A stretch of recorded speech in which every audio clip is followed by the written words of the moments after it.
খাল কেটে তিনি অনাবাদি জমিকে আবাদি এক ফসলা। শহীদ প্রেসিডেন্ট জিয়াউর রহমানের খাল খনন কর্মসূচির আদলে সারা দেশে 20,000 কিলোমিটার খাল খননের উদ্যোগ নেয় বর্তমান সরকার। সেচ ব্যবস্থার উন্নয়ন ও জলাবদ্ধতা নিরসনের লক্ষ্যে আগামী 16 মার্চ দিনাজপুর থেকে এই কর্মসূচির আনুষ্ঠানিক উদ্বোধন করবেন প্রধানমন্ত্রী তারেক রহমান।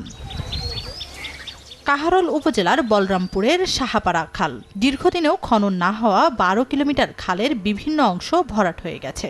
এতে শুকনো মৌসুমে পানি শূন্য হয়ে পড়ে খাল, সেচ সুবিধা বঞ্চিত হয় খালপাড়ের জমি। অন্যদিকে পানি প্রবাহ না থাকায় বর্ষাকালে খালের পার্শ্ববর্তী বিভিন্ন এলাকায় দেখা দেয় জলাবদ্ধতা। সমস্যা সমাধানে খালটি পুনর্খনন সহ নির্মাণ করা হবে সুইচ গেট।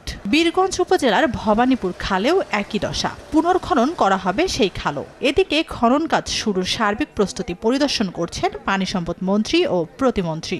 বর্ষার সময় পানিটা জমে থাকে, আমরা আবাদ করতে পারি না। নদীটা হবে একটু গভীর, পানি আকাশে বৃষ্টি হলে তেমন কিছু আর ক্ষতি হবে না। খাল খননের ফলে যে ক্ষতির সম্মুখীন ছিল সেটা থেকে পরিত্রাণ পাবে। আমরা কৃষকরা বাঁচবো, জায়গাটা উন্নয়ন হবে। ওয়ার্ল্ড ব্যাংকের climate smart agricultural and water management প্রকল্পের আওতায় পুনর্খনন করা হবে সাহাপাড়া খাল। আমাদের মাননীয় প্রধানমন্ত্রী স্ব এলাকায় একযোগে আমাদের খাল খনন কর্মসূচি উদ্বোধন করবেন এবং যার মধ্য দিয়ে আমরা একটা গণজাগরণ তৈরি করতে চাই। খালটা খনন করে দেব, প্লাস একটা 6 বেন্ড রেগুলেটর করে দেব, যাতে বর্ষাকালে পানি আসলে সেই পানিটা আটকায় রাখবো।